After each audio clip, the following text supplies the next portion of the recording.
There everybody, my name is Richard McMahon, and in this training video tutorial I am going to teach you how to pass a competency-based interview with flying colours. I'm going to give you some brilliant tips, and I'm also going to give you a structure for answering these kind of questions. Even more so, I'm going to give you about 27 sample competency-based interview questions, each with answers as well, suggested answers that you can use during your interview. Okay, let's get straight into it. So, very warm welcome to this tutorial. As I say, my name is Richard McMahon. That's me there on the right-hand side. I've been helping people like you for over 20 years now successfully pass their interviews, and I love doing it.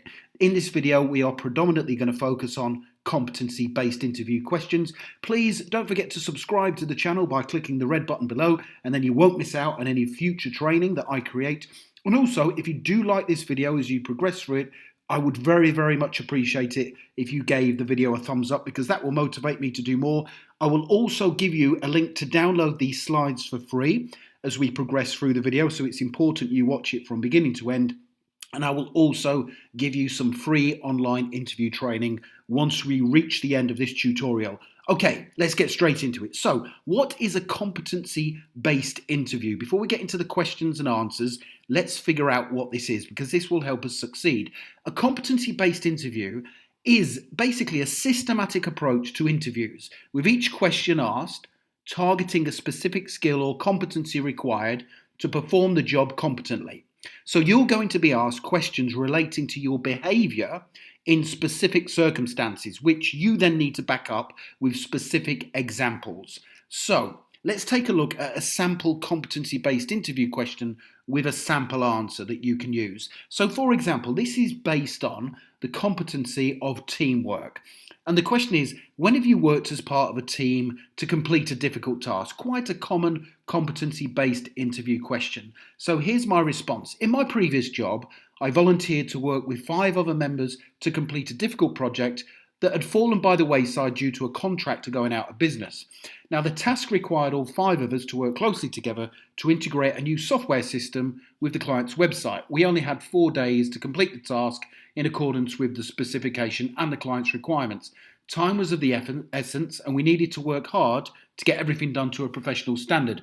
Now, we started out by reading the client brief carefully, and then I decided to take the lead and allocate specific tasks based on each team member's capabilities and area of expertise.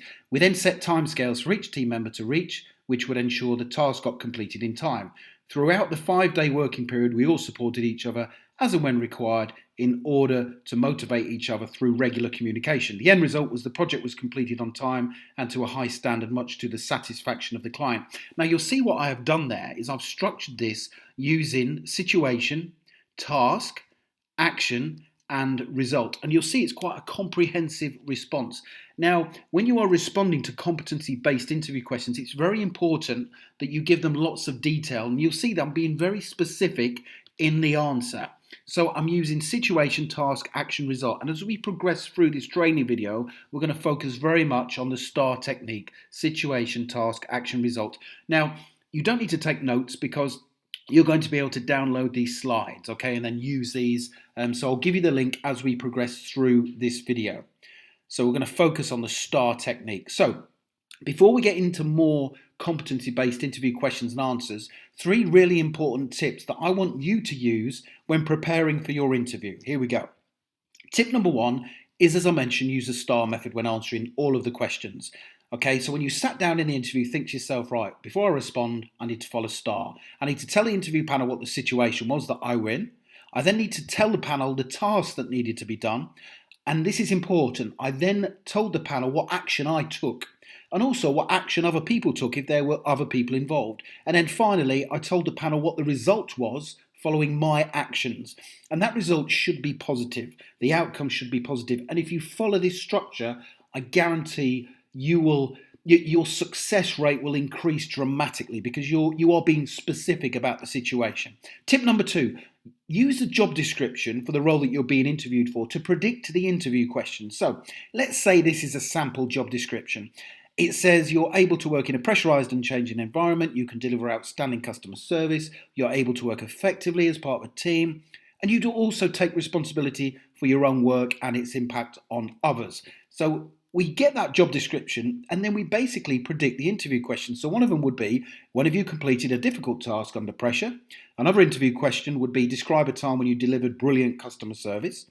Another interview question would be, when have you successfully completed a task or project as part of a team? And then finally, when have you taken responsibility for completing a difficult task that would impact on other people? Now, if you want me to predict the interview questions for you, for your particular interview, just tell me what interview you've got coming up in the comments section below the video, and I'll jump on here each day and I'll give you 5 questions to prepare for. Third tip, be prepared for probing questions. Now, these are common in competency-based interviews. So let's say the interview question was, when have you worked as part of a team to complete a difficult task? You tell them your answer, and then they could say, well, why did you complete the task in that way? And you would have to respond. They might say, what did you learn from the situation? And what would you do things differently next time, or if the same situation arose again? Where do you think the other people acted as they did? And also, how did your actions help the company? So think about probing questions. And if you want me to give you probing questions, just drop them in the comments section below the video and I'll tell you them for your particular interview. Okay, I'm now going to move on to the questions and answers for the following competencies. We've already looked at teamwork. We're going to look at responsibility, so you taking responsibility. We're going to look at problem solving, organisation, a commitment to developing yourself, also how you make decisions, openness to change, communication, leadership, commercial awareness, customer service, conflict resolution, career motivation, trustworthiness and ethics, results driven, and also safety conscious. Now, there's a huge number here of competencies. You're not going to be assessed against all of them, but if you watch this video from beginning to end, then I'm sure you know already you're going to be much more fully prepared than every other single candidate out there. So we're going to work through each of these methodically, okay, in detail to make sure that you pass your competency-based interview. So let's take a look. We've looked at teamwork already. Let's take a look at responsibility. So a sample competency-based interview question for responsibility would be, when have you taken responsibility for a difficult task at work? And you'll notice on the left, and I'll do this for every question, I've put the star to help you prepare for your own response. So here we go. During an office meeting, my supervisor asked for a volunteer to work over the forthcoming weekend. One of our customer service agents had gone off sick unexpectedly and he needed someone to take on their duties at short notice. My supervisor needed someone to quickly learn the responsibilities of the person who had gone off sick. It was a difficult task, but I felt I had a responsibility to help the company in its hour of need. I started out by cancelling my plans for the weekend and then focused on learning the role of my colleague so I could perform the job to the best of my ability. I decided to undertake an online course during working hours to learn as much about the role as possible. I also asked my supervisor a number of specific questions to make sure I knew exactly what I was supposed to be doing and also what was expected of me. The end result was, I am pleased to say, a success. I worked for the entire weekend in the customer service role and the feedback we received from our customers was outstanding. So it's easy to structure your response to these interview questions if you follow the STAR technique. Okay, so that's teamwork, responsibility. Let's now take a look at a combined response for problem solving and also the competency of conflict resolution. Here we go. So the question is, describe a time when you solved a difficult problem at work. So we're looking at problem solving and conflict resolution here. Situation. Whilst at work, I noticed 2 work colleagues had not been getting on for some time now. Now, although the situation hadn't yet impacted on the performance of the company, I was concerned things could escalate unless someone stepped in to resolve the problem. I felt someone needed to get hold of the situation with a view to resolving it amicably and as quickly as possible. It was my task to get the 2 people together, find out what the issue was with a view to sorting the situation out so we could all move forward as a team. I initially sat down in private with each person individually to ask them what was going on. I managed to gather some useful information which led me to believe the problem was all down to a simple miscommunication. It transpired that one of them felt the other person had not been doing their job properly, which resulted in the other person having an increased workload. I got them both together in a private room and asked them to talk sensibly about it whilst I facilitated the discussion. Although it was uncomfortable at times, they both were relieved to get the situation resolved. Now, the end result was that both work colleagues cleared the air, shook hands, and agreed to talk about things openly in the future if a similar situation arose again. So you've identified a problem there and you volunteered to sort it out. So that's a great one for both problem solving and conflict resolution. And I'm sure you've been in a situation like this before at work where you've noticed people haven't been getting on and perhaps you then resolved it. Okay, so that's problem solving, conflict resolution. We're making really good progress. Let's now take a look at commitment to development. Don't forget, if you're liking the video and you're enjoying these questions and sample responses, please do give the video a thumbs up. Okay, here we go. Next question. When have you learned a large amount of job-specific information? This is commitment to development, the competency of commitment to development. Here we go. In my previous job, I had to learn a large amount of new job-relevant information both as soon as I started the role and also as part of an ongoing commitment to personal development. As part of the criteria for being accepted into the job, I was required to undertake an intensive 2-week training course to learn all about the job and the standard I was expected to perform to. Now, learning the new role would mean I needed to be attentive, committed and also dedicated to carrying out some studying in my own time, which I was fully prepared to do. At the end of the 2-week training course, I was going to be tested via an online exam, so it was vital I paid attention and was committed to learning the new skills. I set about quickly learning the new role by watching training videos, shadowing other team members, and also asking plenty of questions along the way during the course. I also took comprehensive notes as I learned, so I could refer back to them at any stage if I became stuck or if I needed a reminder. And in the evenings, whilst at home, I spent time testing myself in preparation for the exam. Now, the end result was that I passed the exam with flying colours and I achieved a 91% pass mark. I fully understand how important continuous development is within the role I'm applying for today, and I can be relied upon to develop quickly and competently. Now, as I say, these are in-depth responses, but you'll see if you respond to that competency-based interview question, there's no way you can fail it. There's no way, because you are providing concrete, rock-solid evidence of how you match that competency that's being assessed. So we're making really good progress. Let's now move on to openness to change. So, question is, can you give an example of when you have supported change within an organisation? And the competency being assessed is that of openness to change. Here we go. In my previous job, a new and inexperienced manager joined the team. It was quite refreshing to have someone new join the team. She had different and creative ideas she wanted to try out, which she believed would help the company to grow. Now, unfortunately, the vast majority of people within the team were opposed to the proposed changes, and they made their feelings clear to the manager. I felt differently. I believe change is positive within any organisation, and there is no harm in trying new and different ways of working. On that basis, I supported my manager and decided I would speak to those against the change individually to try and motivate them to see the potential benefits. I took my time to speak to everyone who was against the change and shared with them my own view and opinion of the proposals. Now, eventually, most of the team began to turn their views and they each expressed a desire to embrace a change, albeit reluctantly. We all started working with the new changes our manager had made, and I personally embraced them positively and with a motivated attitude. To be honest, the results were staggering. Most of the changes had a positive impact on the business, and you could sense an upbeat and positive mood within the office. The changes were accepted, and we all now look forward to and embrace change whenever it comes along. Another great response to one of the competencies being assessed. Okay, let's now take a look at making decisions, the competency of decision making. Here we go. Question is, when did you make a difficult decision within a team that most people were against? So here's the response using situation, task, action, result. While sat at my desk one day, the fire alarm started sounding. I immediately got up from my desk to make my way out of the building, but I noticed the other members of the team were ignoring the fire alarm. We were situated on the 5th floor of the office block, and it was important we left quickly, as per company policy in the event of a fire. Now, I felt it was my responsibility to force people to leave the office and make their way out safely using the fire escape. I knew this was going to be an unpopular decision, but I wasn't going to ignore policy and potentially put other people's lives at risk. I shouted out loud that the fire alarm was sounding, that we all had to leave immediately. A member of the team told me to sit back down because the fire alarm was always going off and it was most probably a false alarm anyway. I challenged them and said they would regret their decision if there was actually a fire in the building. I reminded them all that we could not use the lifts in the event of a fire alarm, and it was a long way down 5 flights of stairs. Now, eventually they all got up from their chairs after a bit more encouragement from me, and we all made our way out safely. Now, as it transpired, there was actually a fire in the basement of the building, and the fire department quickly put it out once they arrived.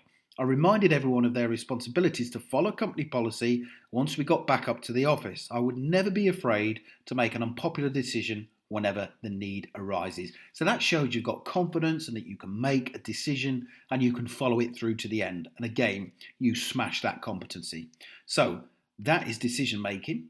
Let's have a look now at customer service, the competency of customer service. We're making really, really good progress here. Customer service, here we go. When have you delivered outstanding customer service? Here we are. I was working in a retail store as a checkout assistant when an angry customer approached the desk. He slammed down a bag of clothes he had previously purchased from the store and demanded to speak to a manager. It was my task to investigate the customer's complaint with a view to resolving it to his satisfaction. I started out by asking him in a calm manner to explain to me what the problem was, as I would see if I could resolve it. He explained that the shirts he had purchased were the wrong size and that the sticky sizing label located on the outer plastic packaging was incorrect. He was furious because he needed the shirts for an event that evening and was now behind schedule because he had to travel back into the store. Now, after listening to him carefully and after checking the labels, the customer was in fact right and the store had made an error. I apologised unreservedly for the mistake and set about resolving it for him. In addition to getting him the right size shirts, I called my manager and requested permission to give the customer a credit note to the equivalent to double the value of the shirts. My manager agreed. The customer appeared very satisfied with the apology and resolution, and he went away much calmer and happier than when he first arrived. I understand it's important to provide excellent customer service at all times within the role I am being interviewed for today. Okay, let's now take a look at a further list of 20 competency-based interview questions to prepare for. Now, we're going to take a look at all of these, but if you'd like more sample responses to the ones we've just covered and these, go to the website once I've finished the video, passmyinterview.com. The link is below this video in the description and you can get access to my online free training course. There's about 54 training video modules that you can get access to within 2 minutes from now, and you can start learning all of the different ways to pass any kind of interview. Like I say, there's about 54 training modules on there, all with sample questions and answers. Okay, let's move on to the 20 competency-based interview questions. Here we go. Handling stress. Describe a stressful situation you were in at work and how you handled it. Don't forget to use the STAR technique. Adaptability, the competence of adaptability. Describe a time when you had to adjust how you work to suit an important project whilst at work. Problem solving. Tell me about a situation when you had to solve a difficult problem. What did you do and why? What was the outcome? And what would you do differently if the same situation arose again? The competency of attention to detail. Describe a time when you made a mistake that had a negative impact on the rest of the team. What did you do and how did you rectify the mistake? Next question, customer focus. Describe a time when you had to deal with a customer complaint. What did you do and how did you resolve the complaint? Communication. Describe a time when you use your communication skills to get across an important point of view. And describe a time when you had to present an idea to a group of people. Commitment to development. When have you introduced an innovative and unique idea into a team? How was your idea received? When have you learned a new skill at work that helped you to perform better in the role? And when did you take on board constructive feedback from a supervisor following an appraisal? Next one, decision making. What is the toughest decision you have ever made at work? Why did you make the decision and what was the outcome? When have you made a mistake at work? A difficult one that, but you have to be honest because we all make mistakes. When have you made a mistake at work? Don't forget to use the STAR technique when answering. Career motivation. Describe a time when you set yourself an important career goal. What difficulties did you come up against and how did you overcome them? And also using your initiative. Describe a time when you initiated a project whilst at work. Why did you initiate the project and what did you do to make sure it was a success? Next one. Competency of interpersonal skills. Describe a situation when you had to work with someone who you didn't get along with. Tough question. Teamwork. Describe a time when you helped a new member of team to integrate into the workplace. And describe a difficult and time-sensitive task you achieved whilst working as part of a team. What role did you play in ensuring the team task was a success? Leadership competencies. Describe a situation you were in when you motivated a difficult member of a team. Describe a time when you managed an underperforming member of staff and tell me about a project you led from beginning to end. How did you plan for the project to be a success and how did you monitor progress? So if you want the answers to all of those 20 questions that I've just gone through, make sure you head over to passmyinterview.com or click the link below the video.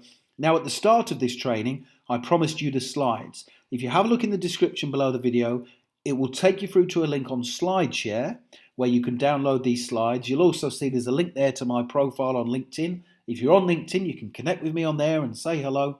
Don't forget to subscribe, like I say, and please do give the video a thumbs up because that motivates me to do more. And if you'd like me to come up with some sample questions for you to prepare for your competency-based interview, please stick them in the comments section below and I'll come on each day and do them for you.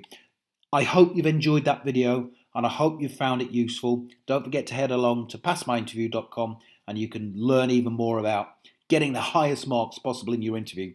Thank you for listening and watching, and I wish you all the very best, guys, in your pursuit to passing your interview. Thank you.